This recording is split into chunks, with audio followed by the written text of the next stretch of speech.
Good afternoon. Just like celebrities rely on publicity, like great athletes rely on dedicated coaching, like an exceptional student relies on stimulating professors, so does Tata Consultancy Services rely on a skilled and adaptable workforce. And here today, from Bullenberg Consulting, are Celine, Sheffy, Martina, and myself, Ivana, to guide TCS through the necessary steps to a profitable business model by attracting, maintaining, and retaining a talent pool. In our agenda for today, I will guide you through the executive summary. Sheffy will then follow with where TCS stands. Celine will then continue with possible options as well as what we recommend. Martina will then continue with how to go about implementing this as well as how this is financially feasible. And then I will come back with three main takeaways.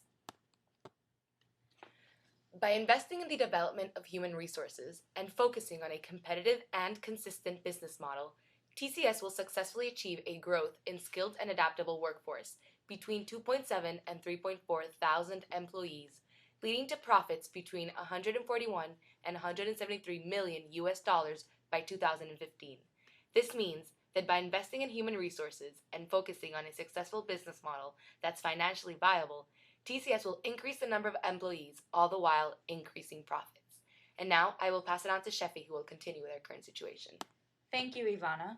Tata Consultancy Services is India's leading IT service provider.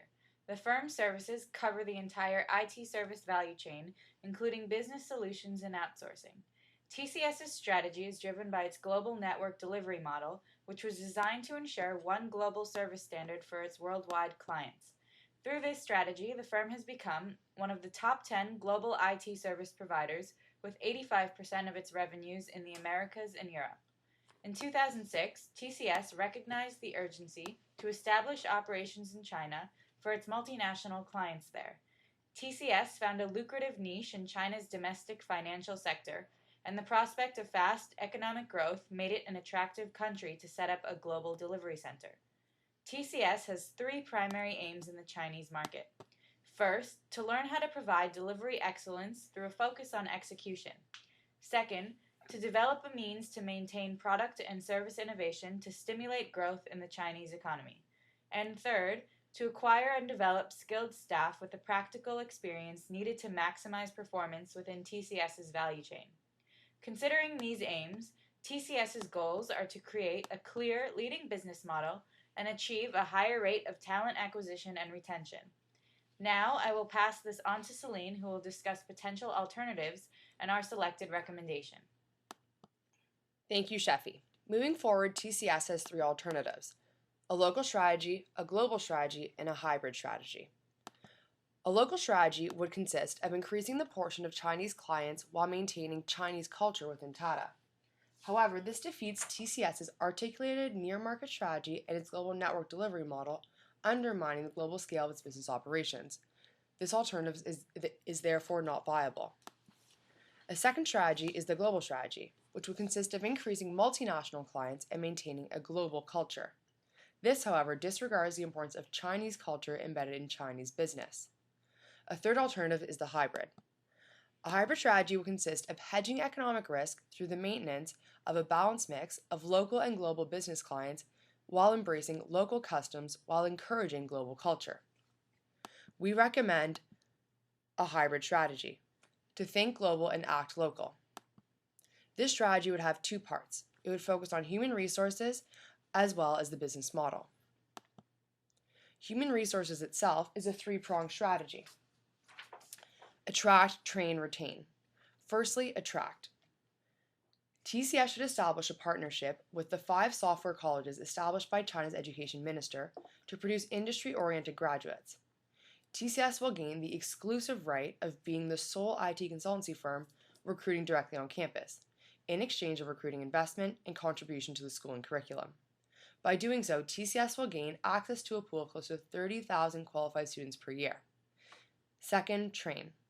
Large investments should be made towards establishing recruiting programs in non-partner colleges and universities.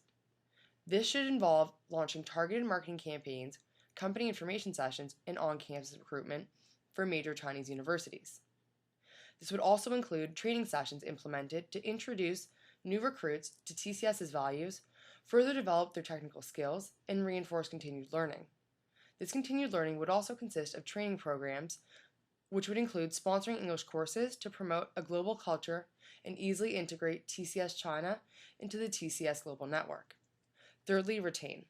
In order to transfer knowledge from middle and top management around the globe, TCS should implement a global leadership program where employees would travel for 5 years working in 5 foreign subsidiaries of TCS, each for a year. This now describes the human resource strategy. Our second is the business model. Firstly, TCS should develop a competitive advantage through the HR investments that it will make. Secondly, TCS should focus on expertise in winning industries. TCS should build an action plan on how to enter Chinese winning industries where they can leverage their resources from the Tata Group.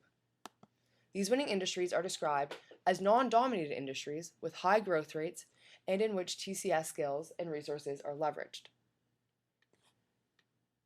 Energy and telecommunications are 2 main examples of industries growing rapidly in China where they can leverage knowledge and experience from Tata Communications and Tata Power. Overall, human resources and business model are the main components to our recommendation, and now I'll pass it on to Martina, who will describe how to implement these and how it is financially feasible. So now that Celine has explained what strategies to implement, I will walk you through when to implement them. In order to take advantage of the academic year, TCS should begin the alliances with the software colleges and the development of recruiting programs early in October 2010. As such, TCS will be able to have a high visibility on college campuses for the entire academic year, increasing awareness of the firm and maximizing the chances of recruiting top students before competitors.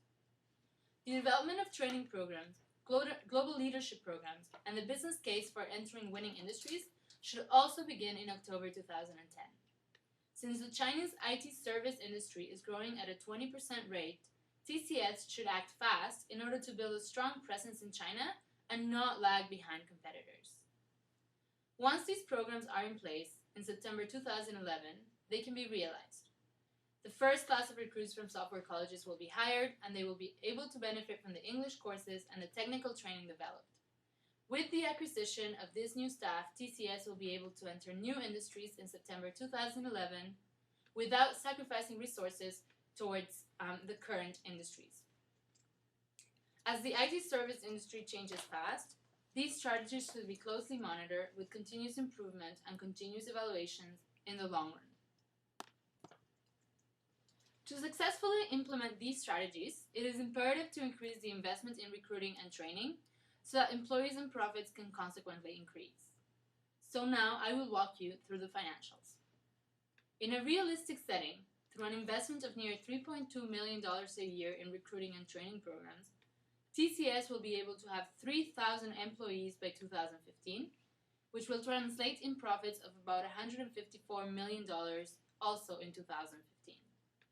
This realistic setting takes into account consistent growth of employee base slightly above industry growth of 20% and a constant revenue per employee ratio at current values. In order to achieve this, TCS will have to invest about 1% of its projected revenues in training and recruiting programs. This is almost double their global average investment to revenues ratio in training and recruiting. In fact, China requires a larger investment given the large supply and demand gap of staff and the differences in culture and school curriculum. The optimistic scenario shows 25% employee growth, where the pessimistic scenario shows 20% growth, but the rest of the rationale stays the same. Given TCS' leading position globally, we believe that by attracting skillful employees, they will be able to grow at a 20% industry growth rate or faster. It is worth noting that the Tata Group shows over $20 million of free cash in their balance sheet.